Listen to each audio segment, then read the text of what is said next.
Police प्रशिक्षणासंदर्भात आपण माहिती घेणार आहे. पोलीस भरतीच्या दृष्टिकोनातून अतिशय महत्वाचा मुद्दा असणार आहे. बघा, आयपीएस जे आहेत म्हणजे भारतीय पोलीस सेवा, इंडियन पोलीस सर्व्हिस, याच्यामधले जे अधिकारी आहेत यांची ट्रेनिंग जाते हैदराबादमध्ये. हैदराबाद या ठिकाणी यांची ट्रेनिंग चालते. ठीक आहे, जिथे पोलीस सेंटर आहे, पोलीस ट्रेनिंग सेंटर आहे आयपीएसचं. ठीक आहे, त्याच्यानंतर एसीपी किंवा डीवायएसपी, म्हणजे जर शहरी भागात असेल तर एसीपी म्हणतो आपण आणि ग्रामीण मध्ये असेल तर डीवायएसपी म्हणतो, एकच पद आहे.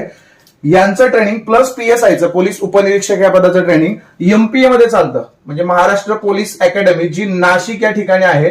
ठीक आहे, एमपीए मध्ये ट्रेनिंग कोणाचं चालतं, एसीपी, डीवायएसपी किंवा अजून प्लस मध्ये पीएसआय यांचं ट्रेनिंग चालतं एमपीए मध्ये. आता कॉन्स्टेबलचं जे ट्रेनिंग आहे ते 10 ठिकाणी महाराष्ट्रामध्ये चालतं. त्याच्यावरती आपण एक वेगळा व्हिडिओ बनवू. ठीक आहे, आता ह्याच्यावरती परीक्षेला खूप वेळा प्रश्न विचारलेला आहे. आयपीएसचं ट्रेनिंग हैदराबाद आणि पीएसआयचं ट्रेनिंग नाशिक. ओके, व्हिडिओ कसा वाटला आम्हाला कमेंटमध्ये नक्कीच सांगा आणि चॅनलला जर नवीन असाल तर